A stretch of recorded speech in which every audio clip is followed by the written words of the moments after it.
قسم سے دگنا چگنا دے اور دونوں جہان کی عزت دے اور دلی دعائیں غریبوں میں سکھنا واسطے صدقہ خیرات امداد کیجیے.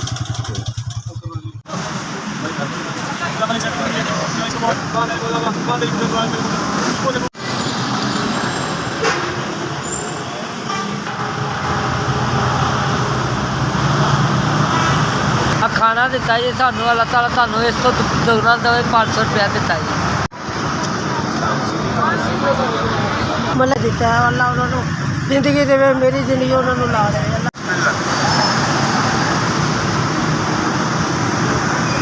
اتنا دے میرا مالک وہ ساری عمر بانٹتا ہی دے. کہ اللہ پاک تمہیں خوش رکھے آباد رکھے بھائی.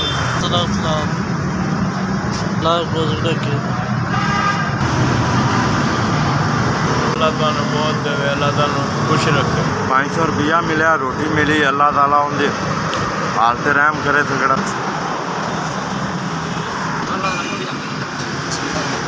اللہ تعالیٰ تو خوش رکھے آباد رکھے. اللہ پاک سے کھانا بھیجا بہت شکریہ. روپیہ دیا انہوں نے ملنگوں کو اور کھانا پیش کیا. اللہ انہیں بہت زیادہ دے دیا ہے اور ہمارے لیے کھانا بھیجا ہے. اللہ رب العزت ان کی دن دگنی رات چگنی نہیں تھا ہمارے ساتھ 500 دیا ہے روٹی بھیجیے. اللہ پاک آپ کو خوش رکھے.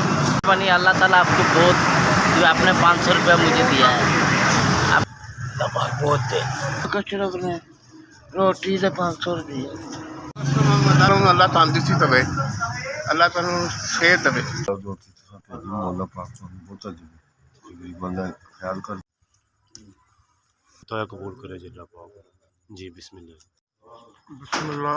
اللہ تعالیٰ قبول کرے لگا بچہ کھانا بھیجے پیسے بھیجے. اللہ تعالیٰ بہت دے بہت دے. اللہ تعالیٰ دل ہی مراد کو جب پیسے بھیجا اللہ آپ کو میرے کیا مرتا ہے.